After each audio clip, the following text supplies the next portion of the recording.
Selamat pagi sahabat GPB yang Tuhan kasihi. Kita bersyukur di pagi hari ini kita masih diberikan nafas kehidupan dan kesempatan untuk melayani Tuhan di dalam berbagai tugas dan peran yang dipercayakan. Kita akan bersama merenungkan firman Tuhan di dalam program Morning Call GPIB, dan mari kita mempersiapkan hati dalam doa. Kita berdoa. Bapa dalam surga, kami bersyukur atas berkat hari baru yang Tuhan anugerahkan. Dan bersama-sama kami akan merenungkan firman-Mu, menyadari bahwa kesempatan hidup adalah juga kesempatan untuk kami berdampak bagi sesama. Kiranya Roh Kudus-Mu menolong kami, memampukan kami untuk dapat menyatakan kebenaran Tuhan dimanapun kami berada. Terpujilah Engkau ya Tuhan, kami siap mendengarkan firman-Mu. Amin. Sahabat GPIB, mari kita membuka firman Tuhan dari Injil Matius pasal 17 ayat 24 sampai 27. Firman Tuhan mengatakan, ketika Yesus dan murid-muridnya tiba di Kapernaum, datanglah pemungut pajak bait Allah kepada Petrus dan berkata, apakah gurumu tidak membayar pajak sebesar 2 dirham itu? Jawabnya, tentu membayar. Ketika Petrus masuk rumah, Yesus mendahuluinya dengan pertanyaan, apakah pendapatmu Simon? Dari siapakah raja-raja dunia ini memungut bea atau pajak? Dari rakyatnya atau dari orang asing? Jawab Petrus, dari orang asing. Kata Yesus kepadanya, jadi bebaslah rakyatnya. Tetapi supaya kita tidak membuat mereka gusar, pergilah memancing ke danau, tangkaplah ikan pertama yang kau pancing, bukalah mulutnya, dan engkau akan menemukan mata uang 4 dirham di dalamnya. Ambillah itu dan bayarkanlah kepada mereka, bagiku dan bagimu juga. Demikian firman Tuhan dibacakan. Dikatakan yang berbahagia adalah setiap kita yang dengan setia membaca, merenungkan, dan melakukan firman Tuhan di dalam kehidupan kita setiap hari. Sahabat GPIB yang Tuhan kasihi, kita bersama sadar bahwa salah satu tantangan nasionalisme di Indonesia saat ini, salah satunya adalah krisis kepercayaan, pengaruh globalisasi, dan fenomena disintegrasi bangsa.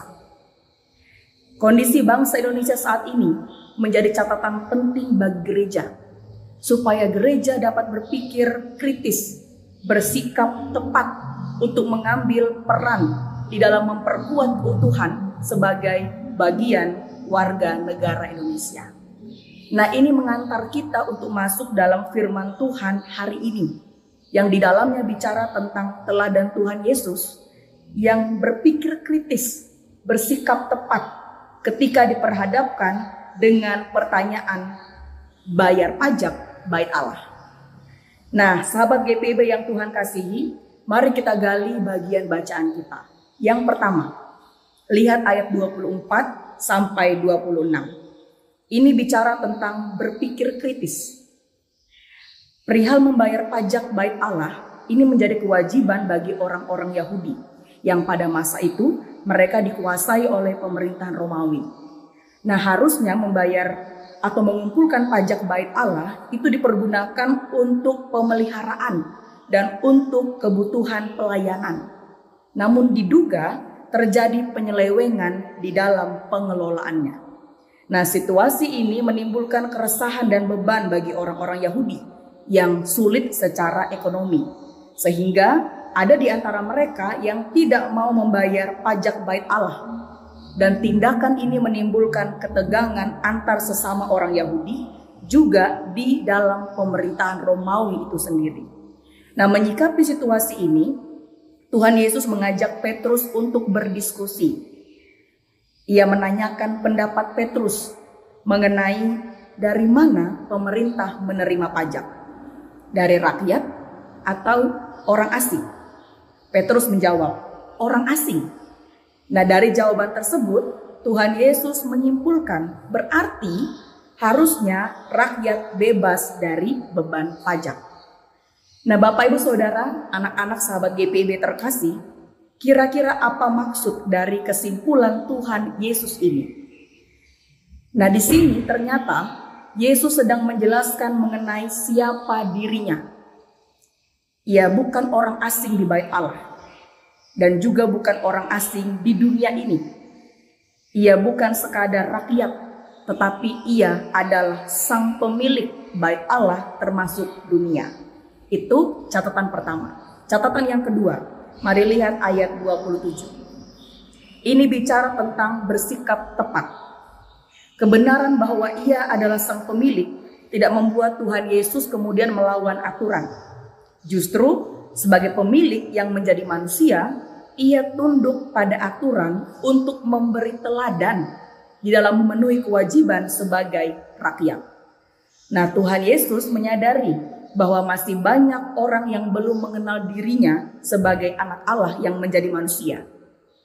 Nah, sebab itu ia menugaskan Petrus untuk memancing dan ia menyediakan mujizat melalui tangkapan ikan yang di dalamnya disebutkan terdapat 4 dirham yang kemudian dipergunakan untuk membayar pajak bagi Petrus dan juga bagi Tuhan Yesus. Nah, sahabat GPB yang Tuhan kasihi, dari firman Tuhan ini, maka kita diajarkan beberapa hal penting yang kita akan lakukan dalam kehidupan kita setiap hari.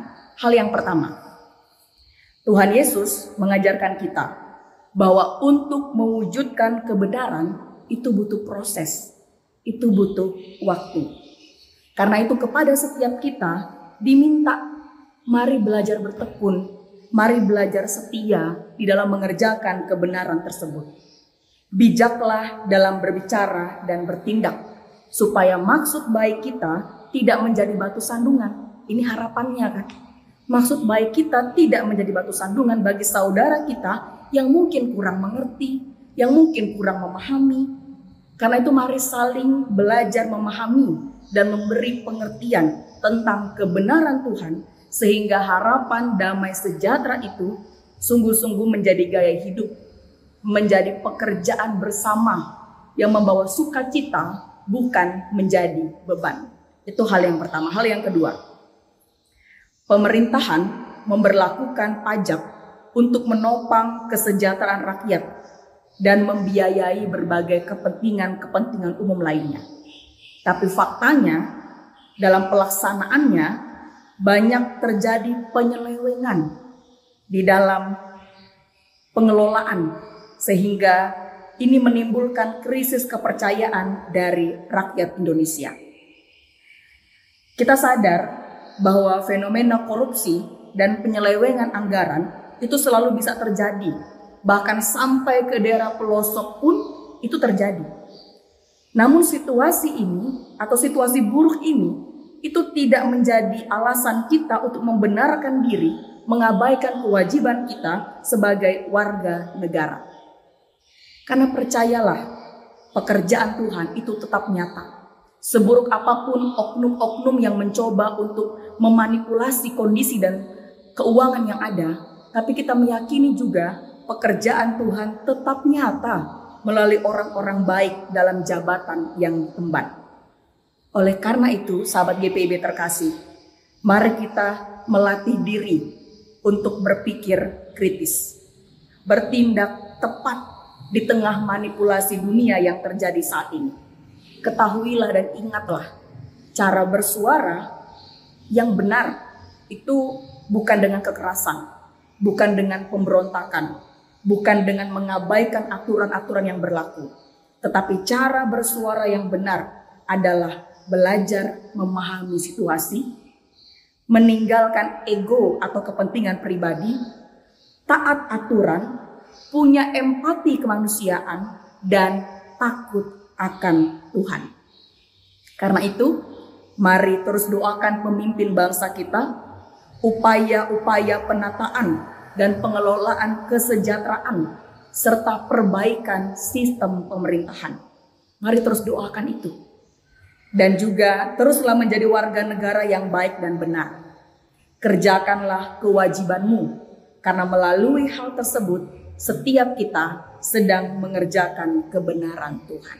Terpujilah Tuhan Yesus. Amin. Mari kita bersatu hati, kita berdoa. Ya Bapa, kami sudah merenungkan firman-Mu. Kami diajarkan untuk taat pada aturan, taat pada pemerintah. bukan melihat siapa manusianya, apa jabatannya, tetapi yang utama kami tunduk kepada Tuhan. Meskipun ada ketidakadilan, namun kami yakin juga damai sejahtera Tuhan, kebenaran Tuhan tidak bisa dibendung atau ditahan dengan hal-hal buruk lainnya. Maka kami berkomitmen Tuhan untuk menjadi warga negara yang baik dan benar, mendukung upaya perbaikan pemerintah, mendoakan Indonesia ini supaya semakin hari semakin pulih, semakin mementingkan kasih dan kebersamaan, serta berharap kesejahteraan itu menjadi berkat Tuhan yang senantiasa juga dilimpahkan atas Indonesia. Kami juga berdoa bagi oknum-oknum jahat di luar sana yang mencoba memanipulasi kebenaran yang ada. Tuhan sentuh hati mereka, ubahkan mereka, supaya kesempatan bertobat menjadi bagian hidup dan masa depan mereka. Terima kasih Bapa, sebagai gereja GPIB, kami juga boleh hadir di Indonesia ini. Tuhan juga tolong, kiranya kami pun dapat peka pada situasi Indonesia yang terjadi. Kami tidak tutup mata, kami tidak takut, melainkan dengan penuh keberanian yang dituntun oleh hikmat Tuhan, kami dapat bersuara dengan bijak, berpikir kritis, bertindak tepat, dan menyatakan hal-hal benar dan tidak menjadi batu sandungan bagi sesama kami. Terima kasih ya Tuhan Yesus, hari yang baru ini kami akan jalani bersama dengan Tuhan. Tuhan mampukan kami, tolonglah kami, jaga keluar masuk kami. Kiranya kesempatan hidup di hari ini kami tidak sia-siakan, melainkan kami senantiasa menyenangkan Tuhan melalui tugas, keseharian, aktivitas, karya layan, karya hidup yang kami persembahkan hanya untuk mempermuliakan nama Tuhan. Terpujilah Engkau ya Tuhan Yesus, dengarkanlah doa dan syukur kami, dan kami siap memasuki hari ini dengan penuh sukacita serta keyakinan berkat Tuhan senantiasa kami alami dan kami bagikan kepada orang-orang yang berjumpa dengan kami. Terima kasih Tuhan Yesus. Kami sampaikan doa syukur di dalam nama Tuhan Yesus Allah yang hidup, yang senantiasa menjaga, menolong, dan memelihara setiap kami. Amin. Sahabat GPIB yang Tuhan kasihi, selamat beraktivitas. Tuhan memberkati dan menjaga langkah kehidupan kita.